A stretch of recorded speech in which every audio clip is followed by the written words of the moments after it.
Labvakar, mīļie skatītāji, šīs sezonas pēdējā raidījumā Šeit un tagad. Es esmu Solvita Vektere. Man tiešām liels prieks par tiem dažiem, kas mūs skatās un uzdos jautājumus, jo šovakar ir iespēja uzdot jautājumus mūsu viesim Artūram Tereško. Sveicināti! Labvakar! Artūrs Tereško ir pazīstamais un Latvijā ļoti, man liekas, iemīļotais ārsts, fitoterapeits. Artūra Tereško zāļu tējiņus var nopirkt aptiekās. Un spriežot pēc vakardienas daudziem jautājumiem, mēs, latvieši, Latvijas teritorijā dzīvojošie cilvēki, neesam aizmirsuši, ko nozīmē tējas un kā tās ārstnieciski mums var palīdzēt. Un kā vispār jums šķiet, kāpēc tomēr ir tik populāra šī fitoterapija gan Latvijā, gan pasaulē? Jūs esat daudz ceļojis, jums ir arī iespaidi par to. Jā, un tik tiešām populāra fitoterapija ir ne tikai Latvijā, bet arī citās valstīs. Un īpaši fitoterapijas dzimtenē. Tas ir vairāk tālu austrumu zemēs, kas ir Ķīna, Birma, Vietnama, arī Indija. Tur ir ajurvēda, kas arī balstīta būtībā tikai uz herbālo medicīnu. Un redziet, lielākais vairums pasaules iedzīvotāju, nospiedušais vairākums 70%, pārsvarā ārstējas ar ārstniecības augu preparātiem.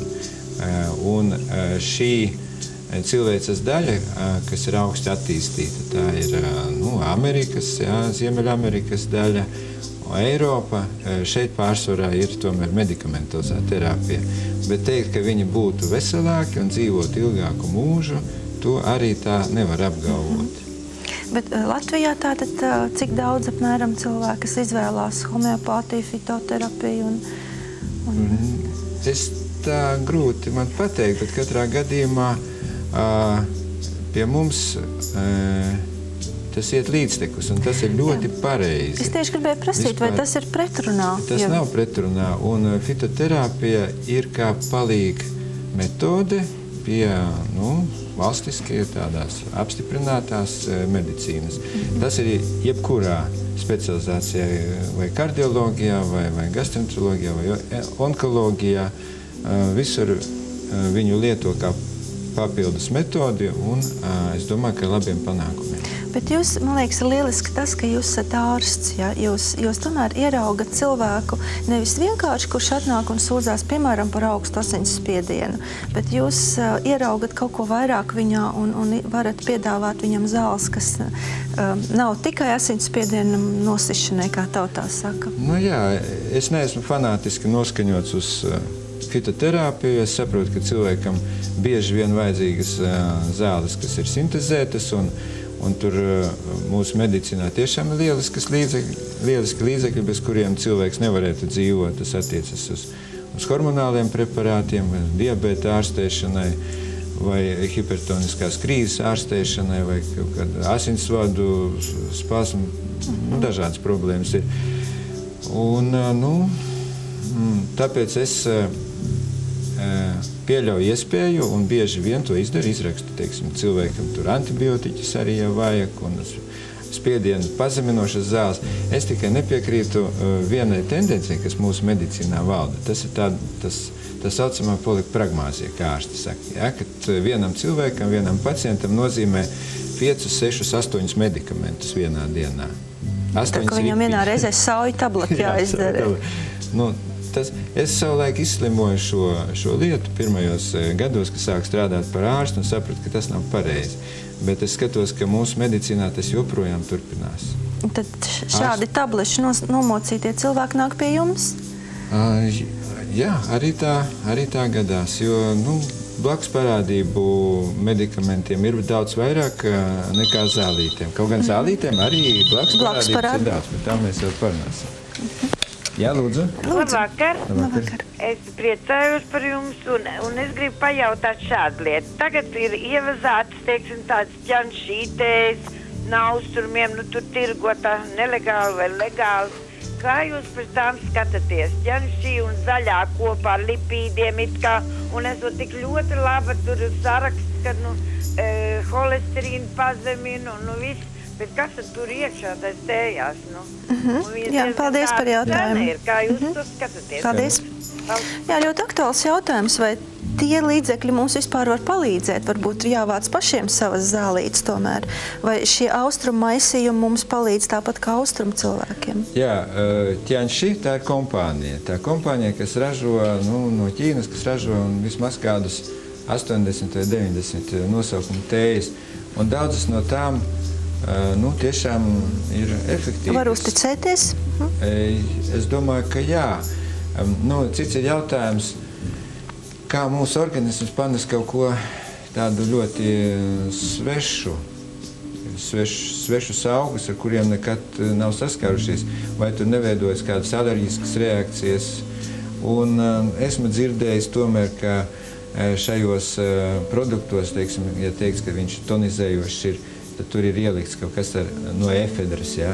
Bet efedrīns, kā zināms, ir aizliegto vielas sastāvā, viņš rada pierašanu. Un tonus, protams, rodas un saka, vai, ko laba zāle, tur uztaisīja novājēšanu un tādas lietas, bet īstenībā, kā tas tālākā dzīvē, tas ir jautājums. Tad tomēr Latvijas zālītes būtu, jūs pārstāvat šo uzskatu, ka labāk ir? Es pārstāvu šo uzskatu, jo pretējā gadījumā es brauktu uz Ķīnu un vāktu tur zālītes un vestu šeit, bet es tomēr iztieku ar to, kas... Ķīniešiem jādzer ķīniešu tējas, latviešiem latviešu audzētās. Apmēram tā, jā. Lūdzu. Jā, lūdzu. Labvakar. Labvakar. Es vēlētos pajautāt, pēc kā nosaka augu ievākšanas laiku? Paldies. Jā, tas ir ļoti praktisks jautājums, jo mēs jau paši to varam darīt, noteikti. Jā. Augu ievākšanas laiku nosaka pēc tā bioloģiskā gatavības. Tiek uzskatīts, ka augs visvairāk bioloģisko vielu satur tad, kad viņš zied. Un te jūs atnesāt kādu ziediņu, ko vakar rādījāt, kas slikti ziedēja. Es šodien atnesu ugunspuķi, lūk, tāda viņa izskatās. Viņa ļoti bieži sastopama. Mēs par viņu runājam, ka viņš ir imunitātes stiprinošs augs, ar to, ka uzlabo gremošanu, zarnu darbību un arī nieru darbību. Un violetiem ziediņiem ļoti skaisti daudzās vietās. Un te vēl ziediņi bija. Redz, vēl ziediņi, te mums ir arī tādā stāvoklī strutene, ka zied un jau sēkliņas ir. Arī vēl, pākstis ir, sēkliņas vēl nav gatavas. Arī tādā stadijā šo augu var vākt, bet ziniet, ka strutene ir nedaudz indīgs augs, un tīru sulu ēdamkarotēm, tā kā nevajadzētu dzert, jā. Ja uztaisa tinktūru no lakstiņiem, lapiņām attiecībā 1:5, lai būtu 20%. Bet tātad īstais labais brīdis ir, kad zied? Jā, īstais labais, kad ziet, un arī, ja tas vēl sapas ar mēnesis fāzi, kad ir jaunais mēnesis, tad ir pašā labumā. Nav tā, ka tieši jāņaktī jāvāc viss ir kopā? Jā, tas tā nedaudz pārspīlēts. Bet kā ir, piemēram, ar aronijām, pīlāģiem vai, tas arī pie fitoterapijas pieder, un par melnēm aronijām arī daudz latvieši saka brīnum lietas, ko tik nedara šī tēja. Melnās aronijas sule tiek lietota kā asinsspiediena samazināšanai. Jāņem vērā, ka šī sule paaugstina kuņģa skābumu, un cilvēkam, ja ir tendence uz kuņģa skābi tādu paaugstinātu līmeni, tad aronijas sules dzeršana izsauks sāpes vēderā. Un arī otrs moments, ka aronijas sule pastiprina asins recēšanu, un cilvēkiem, kam ir noslēdz varbūt uz paaugstinātu asins recēšanu, tas var būt pie vēju iekaisumiem, tromboflebīts, tad vispār aronijas sule ir kontraindicēta. Tad to nedrīkst lietot. Jā, tādi smalkumi visādi. Arī pie sirds išēmiskās slimības nevajadzētu lietot. Īstenībā jau uz tēju paciņām ir jūsu telefona numuri, un cilvēki varētu individuāli uzdot jautājumus arī pie jums aizbraucot uz C100 droši vien. Jā, kādreiz, mēs sarunājam tādā veidā konsultāciju individuāli. Jo tad es varu tā precīzāk apskatīt cilvēku un pajautāt, vai kas viņam ar nierēm, aknām, gremošanu un attiecībā izvērtējot visu viņa stāvokli, tad nozīmēt varbūt ne 10 augas, bet tur kādas 3 augas, ar to viņam varētu pietikt.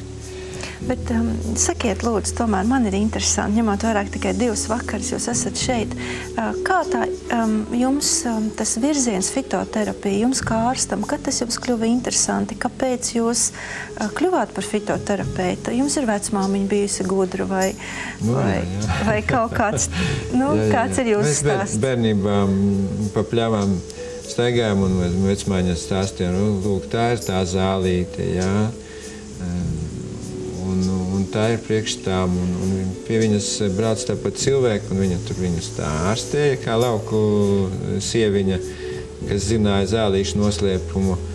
Man tas tā likās interesanti, un tad, kad es izmācījos pārstu, tad es ķēros tā pie medikamentu pielietošanas tā sirsnīgi, bet apstājos drīz un sāku domāt, kā tur vecmāmiņa teica, ko tur viņa teica, jā. Kas ir ar to īsti. Un tā dabūjām tādu labu mācību bāzi.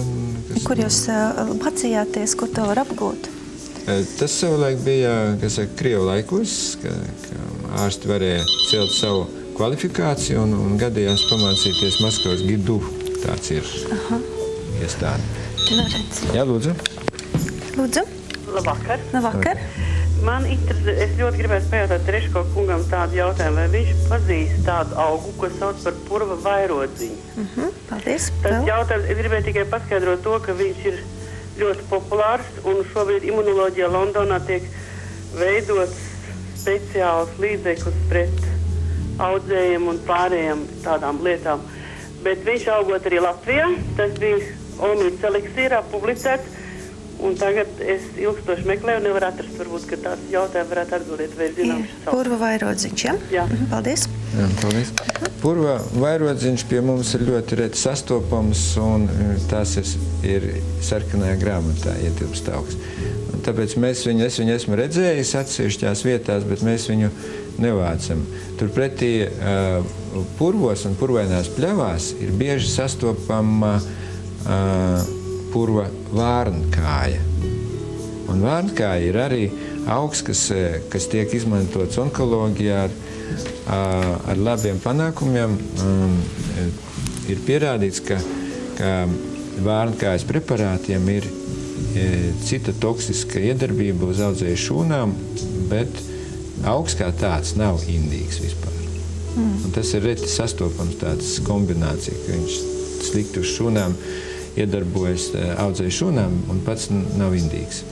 Bet vispār, ja mēs plašāk runājam par vēža ārstēšanu, vai jūs piekrītat, ka var tikai ar zālītēm izārstēt vēzi? Un jums ir gadījumi tādi, varbūt jūsu praksē? Es vispār izvairos no tādas prakses, ārstēt tikai ar zālītēm. Un tikai tādos gadījumos, kad atsakās ārsti, oficiālā medicīna, ja? Protams, tie ir ielaisti gadījumi, un tur neviens vairāk nevar glābt. Tā var atvieglot cilvēku ciešanas. Ir preparāts, ko sauc par zilo kurpīti, un Ukrainā ir uz zilās kurpītes radīts preparāts Donovit, standartizēts preparāts, un to lietojot samazinās sāpes, uzlabojas cilvēku pašsajūta un dzīves kvalitāte, kā tagad saka. Ja? Bet principā fitoterapija ir jālieto kopā ar ķimioterapiju, staru terapiju un ķirurģisku ārstēšanu. Un šī ārstēšana dod tad labākus rezultātus. Jā, lūdzu. Labvakar. Sakiet, lūdzu, jūs rādījāt tagad ēterā tādu ziedu. Mums pie mājas aug ļoti daudz un dikti. Sakiet, lūdzu, kā viņi saucās? Kurš tas bija? Tas bija tāds, ugunspuķi? Tā kā lupīnas veidu uz augšu ziedu. Jā, tā bija ugunspuķi. Jā. Viņi palīdzēja atmospiedienam, ja? Jā, mēs talīt atbildēsim. Paldies par jautājumu. Tad vēlreiz, kura tā bija? Tā bija šī tā bija ugunspuķi. Lūk, šis augs, tā tūp parādīs mums. Un švaugu lieto gremošanas labošanai, pret vēdera uzpūšanos, vēdera aizsietējumiem, un ir tā kā konstatēts, ka viņš uzlabo tievo zarnu uzsūkšanās spēju, un caur to arī ceļ cilvēka imūna aizsardzību. Un tamdēļ, ja viņam gremošana labi darbojas, tad arī nemetās sliktās slimības. Tas ir skaidrs. Un cik vispār Latvijā ir tādu tēju, kas būtu ārstējošās zāles, kas palīdz cilvēkiem, vai ir apzināts kāds šis skaits? Skaits, cik vispār, jā? Miljons. Jā, es jau vakar stāstīju, ka viens nevarēja atrast nekam nederīgu zālīti. Es tik daudz nezinu. Būtībā vienreiz mēģināju saskaidīt, pagājušos Jāņos veltīju visu līgo to dienu, lai savāktu pēc iespējas vairāk, un mums bija kaut kas 160, tādi, ko mēs savācam. Bet īstenībā apmēram 300–350 augi no Latvijas floras ir apzināti ārstnieciskie. No tiem populāri un tiek lietoti 120. Diezgan daudz. Ja mēs tādu aptauju veiktu, es domāju, cilvēki varētu nosaukt 5, varbūt 10 tādas populārākās zālītes, ko mēs, protams, lietot sadzīvē. Tā jau ir. Droši vien piparmētra, kumelītes ir vispopulārākās. Nē, sanāktu kaut kas 2–10 varbūt sanāktu. Jā, lūdzu. Labvakar. Labvakar. Man tāds jautājums. Es uz tirgu pirms kādiem gadiem nopirku radiolu zelta sakni. Vai viņu vispār svaigu arī var kaut kādā veidā lietot, vai tikai žāvētu, kaltētu? Jā, paldies. Labi, atbildēšu. Radiola ir ļoti labs ārstniecības augs. Viņš pieder pie tā saucamiem adaptogēniem. Tas nozīmē, ka viņš pielāgo cilvēka tādu eksistenci dažādiem sliktiem apstākļiem, un tā skaitā arī dot pretestību pret slimībām. Viņu lieto arī onkoloģisku slimību gadījumos, lai aizkavētu metastazēšanos, lai neļautu daudziem izplatīties. Viņš tātad stimulē arī organisma tos imūnos spēkus. Un sagatavo viņu tādā veidā, ka ņem saknīti, izraktu, nomazgātu, notīrītu un sasmalcina un aplē ar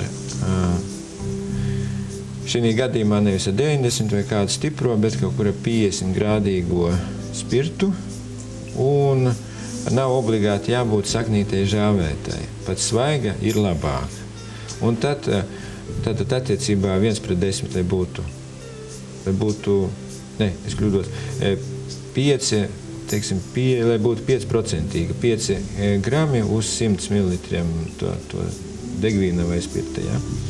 Un patur 10 dienas, un tad var lietot un lieto pa 10 pilieniem 3 reizes dienā, ja cilvēks ir 70 kg. Uz katriem 5 kg pievieno vēl 1 pilienu klāt. Ieteicams lietot no rīta un pusdienlaikā, jo, ja vakarā lietot, tad var būt tāda enerģija un tāds pacēlums, ka nenāks miegs. Jāskatās raidījums. Viņš arī tonizējošs līdzeklis ir piedevām arī. Lūdzu? Lūdzu. Labvakar. Sakiet, lūdzu, tāda zelta stīga, jūs variet kaut ko pastāstīt, ļoti populāra.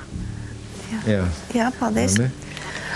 Ko tik mēs neuzzinām, kāda brīnišķīga auga nav. Mūsu skatītāji ļoti, ļoti zinoši ir. Zelta stīga, jā, Ogarkovs, tāds krievu fitoterapeits, viņš gan nav ārsts, viņš to augu ir pacēlis saulītē, un visi tad viņu audzē podos, viņam tādas uz ūsas uz leju, un tad tur tās stīgas smalcina un liek tais tinktūru, ja, viss jau būtu labi.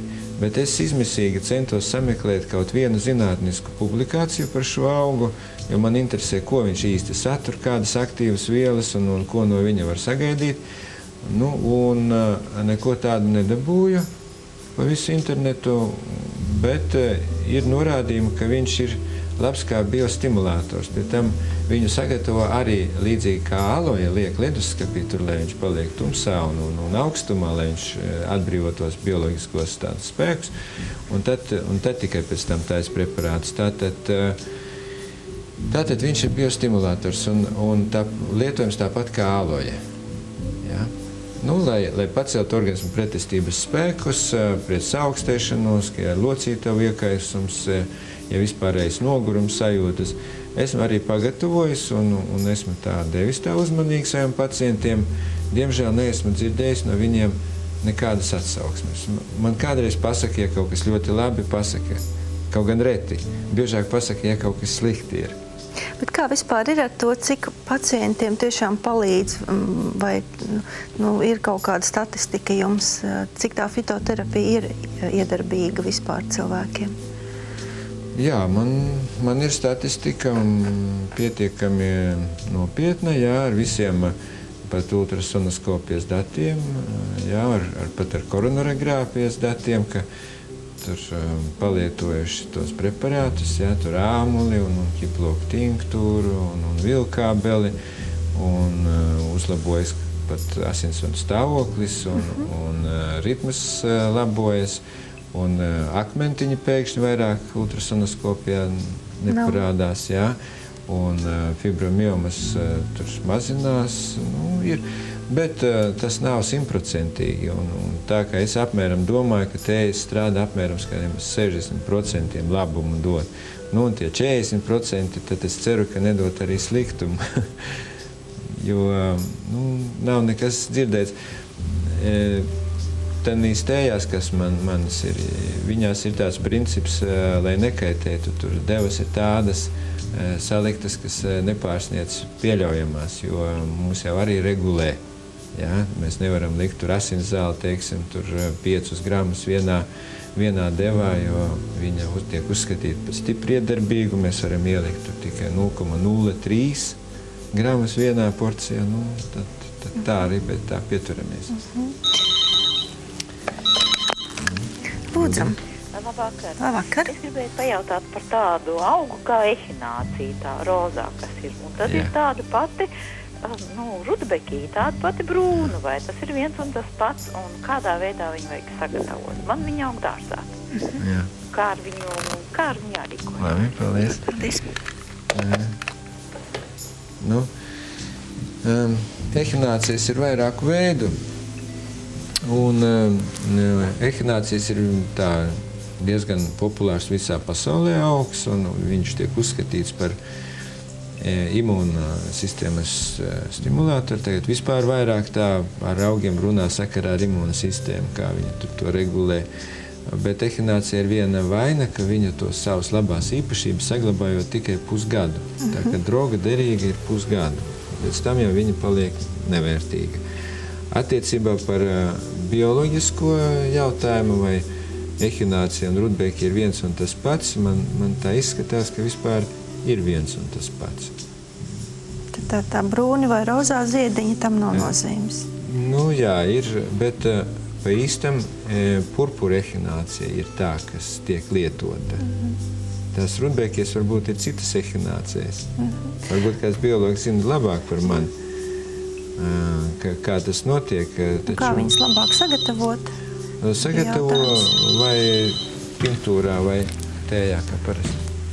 Jā, lūdzu. Lūdzu. Labvakar. Labvakar. Jūs sēdījumā minējāt to, ka kafija kā nedabīgs produkts, kā grauzdēts produkts. Es pēc sevis spriežu, man viņš ir ļoti skaitīgs, pēc sevis, jā. Bet melnā tēja taču arī ir grauzdēts produkts, jā, tāpat kā kafija. Ja melno tēju es iedzeru un man viņi ir tonizējuši, tad zaļā tēja, kurš nav grauzdēts produkts, iedarbojos uz man līdzīgi kā kafija. Man rada nepatīkamu uzbudinājumu. Un vēl tās jautājums par ilgstošu lietošanas, teiksim, asinszāle, kliņģerīts, jā. Es jūtu, ka es varu ilgstoši lietot, bet ir preparāti, no kuriem man burtiski vēmta gribās. Jā, paldies. Skaidrs. Ļoti daudz jautājumu bija vienā šajā. Jā. Jā. Par melno tēju varbūt. Tas melnā tēja tomēr nav grauzdēts produkts, tas ir fermentēts produkts, un viņu gatavo tā ka tādā temperatūrā, mitrā temperatūrā zem tvaika viņu sautē, kamēr viņš paliek brūns. Un tad sautēšanas procesā viņš tiešām zaudē daļu savas tādas agresijas. Ja? Tur samazinās teofilīna, teobromīna daudzums, un šī tēja salīdzinoši ar zaļo tēju ir mazāk tonizējoša, lai cik tas būtu dīvaini. Zaļā tēja ir tā pati Camillus sinensis, teiksim, ja, tējas koka produkts, ja, tikai tā sagatavots, sagriezts, sasmalcināts un izžāvēts un iebērts paciņā. Un ja cilvēkam kafija vai kas un tādas palielināts kofeīna daudzums rada nelabas sajūtas, tad viņam to nevajag darīt. Ap citu, man arī kafiju nevar dzert, tad sāk iekšē trīcēt. Zaļo tēju arī ne? Zaļo tēju, man tā garša nevisai patīk tieši. Es varbūt viņu maz lietu, neesmu tā novērot. Bet sakiet, tas vispār ir rādītājs, ja cilvēks ieklausoties savās tajās sajūtās, viņam negaršo tā tēja, vai kā skatītājs teica, nāk vēmiens. Tas ir kā pret to izturēties, bet viņš taču zina, ka tas ir kaut kas derīgs, un varbūt ir jādzer. Reizēm rūgtas zāles jāiedzer, ja? Lai būtu vesels, bet tiešām ir, mēs jau vakar runājam, ka tas ir viens no galvenajiem un precīzākiem kritērijiem. Ārsts nevar pateikt, ka tu dzersi mēnesi vai 2, ja cilvēkam paliek slikti un viņš negrib redzēt to zāli, tad viņam tā arī jāklausas savai iekšējai balsī un jāpārtrauc to lietot. Un, piemēram, ārstnieciskos nolūkos, cik ilgi drīkst dzert, tās pašas kliņģerītes, piemēram? Jā, tāds jautājums arī bija. Kliņģerītes var dzert ilgi, tā jau nekas nebūs, ja nepārsniegs devu, ja tur kādi 3-4 ziediņi vienā reizē, tad var dzert mēnešiem ilgi, bet ja sadomās dzert tā pusglāzi ar ziediem pieberu un uzlej ūdeni, tad būs līdzīgi tā kā ar burkānu suli, ja visu laiku dzer, paliks dzeltens. Tik tiešām, tur ir ļoti augsts karotīna saturs, un liels karotīna daudzums nierē aknām kaitē. Vispār kādos gadījumos kliņģerītes jādzer būtu? Ja reiz mēs pieminējām šo jauko puķīti. Kliņģerītes ir tāds augs, ko var lietot ļoti daudzos gadījumos pie daudzām slimībām, īpaši pie iekaisuma slimībām. Jebkura iekaisa? Jā, pie jebkura. Pie kaklu skalošanai, pie faringīta, laringīta, sieviešu slimībām. Lūdzu? Labvakar. Labvakar. Man būtu doktorim tāds jautājums. Sakiet, es jūsu tējiņu asinsvadiem dzeru jau tagad 2 mēneši. Cik es ilgi vispār viņu var lietot? Paldies. Jā, tēja asinsvadiem tur ir lazdas pārsvarā, lazdas miza un lazdas lapas, un it kā jau pilnīgi nekaitīgs produkts, kas samazina holesterīna līmeni un padara elastīgākus asinsvadus. Arī vadoties pēc izjūtām, bet varbūt padzert kādus 3 mēnešus, uztaisīt pārtraukumu, gluži vienkārši tāpēc, lai tā tēja pēc tam labāk darbojas. Lai kaut kas tur organismam aizmirstās, un tad viņš atkal to uztver, un varbūt viņam labāk palīdz. Lūdzu. Labvakar. Labvakar. Vakar runājām par tauksakni, bet man būtu tāds jautājums. Vai tagad vasarā raktas sakne ir tikpat labi lietojama kā rudenī vai pavasarī rakta un kaltēta sakne, kuru šobrīd būtu labāk lietot? Svaigu vai kaltētu, jā? Un kad rakt? Paldies. Jā, Jūs skaudzītē nav? Arī patīk, man tauksakni esmu ņēmis drusiņi pārziedējis, bet viņa īpatnēji zied tādiem divējādiem ziediem. Viena daļa zila un viena violeta. Tāds viņš izskatās, viņš, protams, daudz lielāks tas augs ir. Lūk, un tagad šis augs visu savu spēku ir atdevis lakstiem. Viss aizgājis uz lakstiem, un tagad rakt. Var jau izrakt un mēģināt, bet nebūs tas gaidītais rezultāts. Labāk ir rudenī. Tad, kad lapiņas savīst un nokrīt un stublāja gar zemi, un pilnā mēnesī vislabāk rakt. Jā, tad ir jārok. Tas ir kaut kur oktobra sākums. Un tad lieto pie kaula lūzumiem, pie audu sasitumiem, pie mežģījumiem, pie tādām slimībām. Jā. Un kā tad ir ar to C hepatīti? Jā. C hepatīti, C tieši hepatīts, jā. Tas ir tāds, ko dažreiz neredz, bet viņš ir. Un ko viņš dara? Viņš pārveido aknas fibrozi taisa tur iekšā, un no fibrozi veidojas cirozi. Un no cirozes audzēja. Tur tā lieta. Un visiem spēkiem ir jāizkavē fibrozes veidošanos. Un es domāju, bet es zinu, ka labākais augs ir mārdedzes, tāpēc viņu te paņēmu. Lūk, mārdedzītis izaug liels. Tādām raibām lapiņām jā, ir, tas lapiņas vajag parādīt, ka viņš no citiem augiem varbūt ar vienu lapu pietiek, lai viņu atpazītu. Tāds ir tas augs. Un viņš, kad izaug liels, viņš nogatavina sēkliņas tādās ļoti asās, tādās galos ziedu kurvīšos.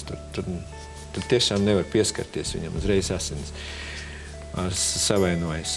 Un tad tās sēkliņas ir jādabū laukā. Jā. Un daudz to sēkliņu jāsavāc. Un katrai reizē vienu ēdam karoti samaļ kafijas dzirnaviņās, pie tam katrai reizē, jo, ja samals visu reizē, tad sēkliņa zaudē savu spēku, kaut kādā veidā viņa inaktivējas, kad viņa ir ārā no aplauka. Tas ir pa visām sēklām. Un tad šo pulverīti noēd un uzzer ūdeni. Un tā viena ēdam karoti dienā, un tā mēnešiem ilgi. Izrādās, ka tur iekšā tādas vielas, ko sauc par silibīnu un silimarīnu. Atjauno aknas? Jā, un viņas iestājas aknu šūnu membrānās kā saistviela un kā celtniecības ķiegelīši iestājas un padara tās membrānas spēcīgas, ka vīrusi netiek iekšā. Ja vīrusi netiek iekšā tanī šūnā, tad viņi tai šūnai neko nevar izdarīt. Atstājas attīstību vīrusu. Jā, un tos vīrusus, kas ir starp šūnu telpā, tos organisma aizsardzības spēki izķer. Jā, tad likvidē. Tad faktiski arī tādai profilaksei to var lietot. Jā, arī profilaksei, arī pie saindēšanās ar alkoholu, piemēram. Jā, lūdzu. Lūdzu. Es domāju, ka to visu būtu jānodarbojas homeopātiskām aptiekām. Tagad ir ļoti maz homeopātiskās aptiekas. Cik viņas Rīgā ir, laikam kāds 2 vai 3, vairāk nav. Jā. Tas ir jūsu jautājums, jā? Tāds interesants jautājums par kafiju. Latvija patērē ļoti daudz kafiju, un tagad ir atrasts tāds topinambūri, un tad viņi vajagot žāvēt, un sagriezt smalki izžāvēt, un viņi var lietot kā kafijas materiāli, esot garš, daudz neatšķirās no kafijas. Paldies jums. Ko visu to teicat? Ļoti interesanti tā. Vispār, ko jūs par kafiju domājat? Mūsu aizraušanos par kafijas dzeršanu? Es domāju, ka aizrauties pārāk nevajag no rītiem kādu tasīt un varbūt pusdienlaikā, ja nogurums māc, ja neizdodas pagulēt kāds 15 minūtes tā atlozienā, jā. Tā var. Ko zinātnieki ir konstatējuši, ka kafija tomēr skalo kalciju no organisma laukā, jā. Kafija ir grauzdēts produkts, jā. Viņš ir grauzdēts, viņš nav dabisks produkts. Tā ir slodze tomēr aknām un visai zarnu sistēmai. Manā uztverē labāk jau ir Ķīnas Indijas tēja, jā, priekš tonus. Un no Latvijas tējām, ko varētu dzert arī tiem, kas nevar pamosties no rītiem? No topinambūra varbūt, ka var pagatavot kafiju, tāpat kā no grauzdētiem rudziem, miežiem un ozola zīlēm, bet ņemiet vērā, ka ne kofeīns, ne teobramīns, ne tofilīns, jā, kas ir tās tonizējošās vielas, tur iekšā nebūs. Lūdzu, runājiet. Es uzzināju, ka jūs vakar runājāt par mārdedzi. Jā. Un? Ko jūs gribat zināt par mārdedzi? Es gribēju pajautāt, kur tās mārdedzes sēklas būtu iegādājamas. Paldies. Vai vispār ir iegādājamas? jums nav šodien līdzi. Tas bija tādas ar tām baltajām lapiņām, tādām dzīslotajām. Jā, tādiem plankumiem. Tas ir labs augs aknu slimību gadījumiem, kad arī dažādi hepatīti ir iekaisumi. Un sēja viņa par pavasarī. Tagad jau varbūt, ka vēl varētu paspēt, kas saka, līdz Jāņiem, cik tālu Jāņi bieži. Un sēkliņas man ir, jā. Un arī, tikai pie jums var nopirkt? Arī sēklu veikalos reizēm var dabūt. Un iesēt dārzā? Tas nav nekāds retums, tas ir populārs augs, un tagad Latvijā viņš ir izplatīts. Jā, droši vien tāpēc, ka jūs izstāstat, kā to var lietot. Vai ir no šīs kaudzītes kaut kas labs vēl, ko jūs varat parādīt, jo mums arī iet uz beigām raidījums? Vakar bija tāds jautājums enurēzes ārstēšanai, kas neatbildēts palika jautājums. Lūk, tad enurēzes ārstēšanai būtu ieteicama tāda kombinācija. Šis augs ir matu zāle, pēc kā jau matiņu viņš ir tik smalks, un tagad viņu atpazīt būs grūti. Viņš man starp sīpoliem aug, ziliem ziediņiem tāds, kad viņš nav noplūkts, ļoti dekoratīvs izskatās, bet tagad ir tāds nožēlojums, jāsaka.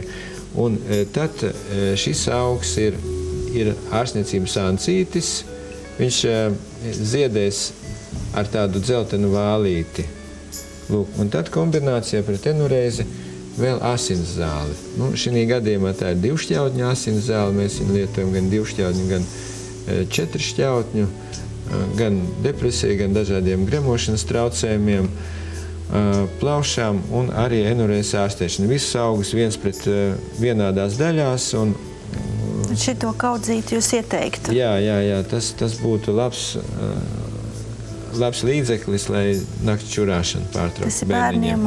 Jā, un bērniņiem arī jāparunā, jāiemāc viņam, kā aizgriezt krāniņu, tur, un sargu uzlikt, tur tādas daži punktiņi, protams, arī ir, ko masēt, akupunktūras arī lietas un sildīšanas. Tas ir tāda kompleksa darīšana. Bet vispār, ja mēs runājam par kompleksu, ko jūs domājat par cilvēku slimībām un vispār šo psiholoģisko aspektu, šo dvēselisko? Kā slimības rodas un kā viņas aiziet? Jā, dvēseliskais. Katrs cilvēks savu slimību saka, ir nopelnījis, jā. It kā. Dažādas teorijas ir. Jā, dažādas teorijas. Un es vairāk nevis par to, kā rodas. Ka rodas, te rodas. Protams, vieglāk ir nesaslimt nekā pēc tam izārstēties. Bet, ja viņš jau ir saslimis, tad cilvēkam ir jāņem vērā, ka ne tikai šī zāļu kaudzīte palīdzēs manējā, jeb tā, kas aptieku plauktos, ar to vien nepietiks. Viņam vēl ir jāmaina kaut kas dzīvē, nopietni jāmaina. Vai tas tur stress kāds nelabs ģimenē vai darbā, vai arī viņš nepareizi ēd, nepareizi dzer, varbūt smēķē tur pa daudz.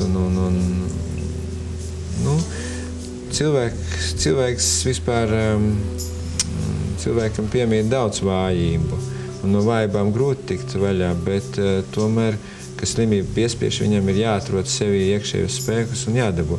Un fitoterapija un ārstēšanās ar šīm zālītēm ir viens solis uz to, ka viņš gatavs jau lietot tātad kaut ko no dabas, tad viņš varbūt būs gatavs aiziet dabā, tur pastaigāt pa pļauju, un tas viņam ļoti daudz dos.